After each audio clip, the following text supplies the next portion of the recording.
Forum में Putin ने कहा, भारत के साथ रूस का कभी कोई समस्या या तनाव नहीं रहा।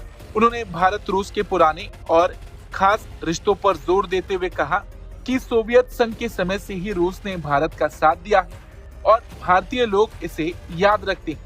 ये समझ रहे हैं इंडियंस, ये कह रहे हैं कि हमारे साथ रशिया खड़ा हुआ और रशिया ने भी बेसिकली हाथ दिया है इंडिया को और कहा है कि भाई तुम घबराओ मत, हम तुम्हारे साथ हैं, तुम इसमें बोलो, टेंशन मत लो, तुम्हें कुछ नहीं होगा, तुम्हारे इंटरेस्ट को हम वॉच करेंगे। That is there. अब इंडियंस इससे बड़े नाराज। रूस के राष्ट्रपति व्लादिमीर पुतिन ने भारत से निर्यात बढ़ाने की बात कही। पुतिन ने साफ कहा कि अमेरिका के टैरिफ के दबाव के बावजूद रूस भारत के साथ पूरी मजबूती से खड़ा है।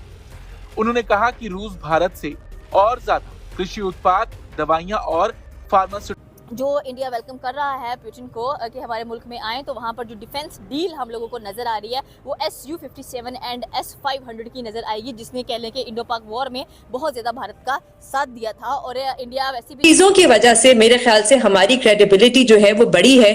और इस कॉन्टेक्स्ट में जब ये तकरीर होती है तो मेरी तो यही रीडिंग है कि इस तकरीर को और इसमें जो इस बार पॉइंट्स उठाए गए हैं उनको जरा ज्यादा सीरियसली लिया जाएगा। लेकिन जैसे मैं फखर और एजाज भी कल बात कर रहे थे कि गुडविल तो हमारे साथ है इस वक्त, ये तो नजर आ रहा है, लेकिन ये गुडविल जो है ये कब तक चलेगी हमें नहीं पता।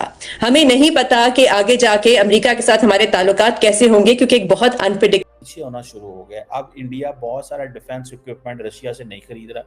ये SU-57 के हवाले से डिस्कशंस ही हो रही हैं। लिया तो नहीं है कुछ भी, S-400 लिया है इन्होंने, लेकिन वो इंडिया के काम आया।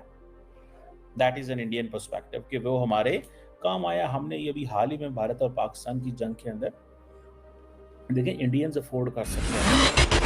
तो दोस्तों, इस समय रशिया के राष्ट्रपति व्लादिमीर पुतिन की एक स्टेटमेंट हो गई है वायरल, जिसमें वो भारत की जमकर तारीफ कर रहे हैं और ट्रंप को खरी खोटी सुना रहे हैं कि ट्रंप ने भारत के ऊपर टैरिफ लगाए क्योंकि वो रशिया से कच्चा तेल खरीदता है। साथ में पुतिन ने भी बोला कि हम भारत के साथ हाथ से हाथ मिलाकर खड़े हुए हैं क्योंकि भारत हमारा पार्टनर है और PM मोदी कभी भी भारत को झुकने नहीं देंगे। ट्रंप के टैरिफों के सामने मैं उनको अच्छी तरीका से जानता हूं। साथ में भारत के साथ रूस भी हमेशा एक अच्छे मित्र की तरह खड़ा रहेगा। ऐसी स्टेटमेंट जब रशिया की तरफ से आई है तो पाकिस्तानियों को लग गई है बड़ी मिर्ची, क्योंकि पाकिस्तानियों ने प्रोपोगेंडा फैलाया था कि ऑपरेशन सिंदूर के दौरान रशिया भारत के साथ नहीं था, जबकि वो एक बात भूल गए कि रशिया ने बोला था कि आतंकवाद के खिलाफ भारत को जवाबी कार्रवाई करने का हक है। यह बात रूस ने खुले तौर पर बोली थी, पर पाकिस्तानी प्रोपोगेंडा फैला रहे थे तो पुतिन ने इनके मुंह पर।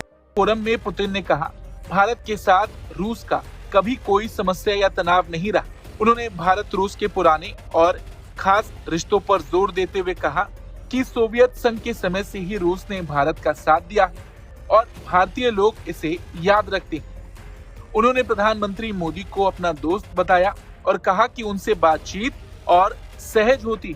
भारत की सरकार को उन्होंने संतुलित, बुद्धिमान और देश के लिए सोचने वाला बताया। पुतिन ने अमेरिका के टैरिफ को लेकर कहा कि अगर भारत ने रूस का तेल लेना बंद कर दिया तो उसे 9 से 10 अरब डॉलर का नुकसान होगा और जो नुकसान अमेरिका के टैरिफ के कारण हुआ उसकी भरपाई रूस से आने वाले कच्चे तेल से हो जाएगी। समझ रहे हैं इंडियंस, ये कह रहे हैं कि हमारे साथ रशिया खड़ा हुआ और रशिया ने भी बेसिकली हाथ दिया है इंडिया को और कहा है कि भाई तुम घबराओ मत, हम तुम्हारे साथ हैं, तुम इसमें बोलो, टेंशन मत लो, तुम्हें कुछ नहीं होगा, तुम्हारे इंटरेस्ट को हम वॉच करेंगे। That is there. अब इंडियंस इससे बड़े नाराज हैं रशिया से, because of India Pakistan war जो हुई थी उसमें रशिया ने एक न्यूट्रलिटी शो की थी। इंडियंस को ये हजम नहीं हुई थी, इस चीज़ को ज़हन में रखिएगा। उसकी वजह ये थी कि जब इंडिया बहुत करीब था वेस्ट के, तो इंडिया ने ट्रंप को ये कहा था, पुतिन साहब को ये कहा था कि 3-1 साल पहले की बात है, बाइडेन एरा के अंदर, कि this is not an era of war. Putin को ये बात अच्छी नहीं लगी थी और पुतिन ने कहा कि ये चला गया और इंडिया के अंदर लिटरेचर लिखा जाना शुरू हो गया कि ये जो रशियंस हैं इससे इंडिया पीछे होना शुरू हो गया। अब इंडिया बहुत सारा डिफेंस इक्विपमेंट रशिया से नहीं खरीद रहा। ये SU-57 के हवाले से डिस्कशंस ही हो रही हैं। लिया तो नहीं है कुछ भी, S-400 लिया है इन्होंने, लेकिन वो इंडिया के काम आया। That is an Indian perspective कि वो हमारे काम आया। हमने ये भी हाल ही में भारत और पाकिस्तान की जंग के अंदर देखिए, इंडियंस अफोर्ड कर सकते हैं S-400, पाकिस्तान नहीं अफोर्ड कर सकता। याद रखिए, $1 बिलियन प्लस की वो बैटरी और वो सारा कुछ होता है, तो उसको इस्तेमाल करना। और फिर इंडिया की ये भी एक होती है कि अगर इंडिया ने ले लिया तो पाकिस्तान नहीं लेगा, इंडिया ने ले लिया है तो फिर ये पाकिस्तान नहीं ले सकता। ये इस पॉइंट को ज़हन में रखें।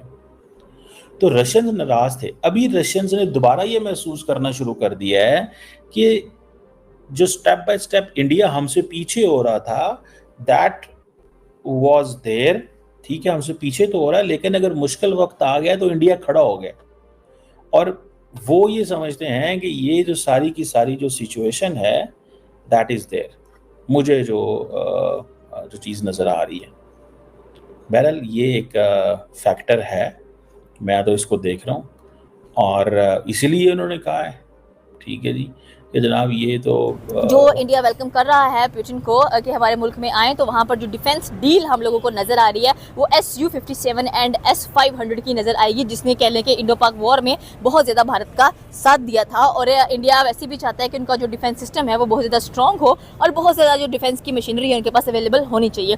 हमारे से पाकिस्तानी मौजूद है, इनसे पूछेंगे कि सर आपको क्या लगता है कि ट्रंप ने वो कहते हैं ना कि जो बंदा कुब्बा होता है उसको टांग मारो उसको कुब सीधा हो जाता है, उसने तो वो काम कर दिया इंडिया और रशिया के लिए। देखें, आपने बात काफ़ी पहले से स्टार्ट की, तो वहीं से स्टार्ट करते हैं कि 2014 में जब नरेंद्र मोदी ने ओथ लिया था तो तभी उसने कह दिया था कि मतलब इंडिया और रशिया जो है वो आपस में बेस्ट फ्रेंड होंगे, भाई भाई होंगे।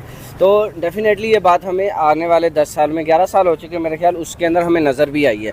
डेफिनेटली भाइयों में भी लड़ाइयाँ होती है और वहाँ पर भी हमें लड़ाइयाँ होती भी दिखाई दी, लेकिन उसके बावजूद इन द एंड रिजल्ट जो होता है वो आप देखें वहाँ पे स्टांस जो था इंडिया का भी वही रहा और रशिया का भी वही रहा कि हम आपस में तिजारत या कोलैबोरेशन जो भी है डिफरेंट टर्म्स के अंदर, डिफेंस के अंदर या पॉलिटिक्स के अंदर या दूसरा आप उसके अंदर बात कर ले तिजारत के अंदर, तो हम जारी रखेंगे। तो उन्होंने जारी रखी भी। अब इसके अंदर एक फैक्ट ये भी है कि मतलब 11 साल नरेंद्र मोदी को दिए भी तो गए ना इंडिया के अंदर, ठीक है। इतना टाइम उसने सर्वाइव किया इंडिया के अंदर एज अ PM और उसके बाद उसने जो बड़ी बड़ी डील्स की हैं, जो भी काम उसने किया, तो उसके हवाले से वो काम करता हुआ हमें नज़र भी आया, ठीक है। अब दूसरी तरफ आपने कहा कि ट्रंप ने जो कुछ किया, तो एक बड़ा ट्रम्प कार्ड खेला। देखिए, रशिया और इंडिया के दरमियान में जब भी मतलब कोई ना कोई क्लैश पैदा करने वाला मुल्क आया तो वो यही था। वो ट्रंप नहीं किया या अमेरिका नहीं जाकर कुछ ना कुछ किया। तो उसकी रीज़न ये है कि अमेरिका, इंडिया ने जो था वो एक क्लेम किया हुआ था कि हमने 2027 तक दुनिया की 3rd लार्जेस्ट इकोनॉमी बनना है, ठीक है। तो देखें, सबसे ज़्यादा दर्द किसको होगा? नंबर 3 को, नंबर 2 को, नंबर 1 को, या 4-5 वालों को होना था जिनको इंडिया ने सरपास करना था, ठीक है।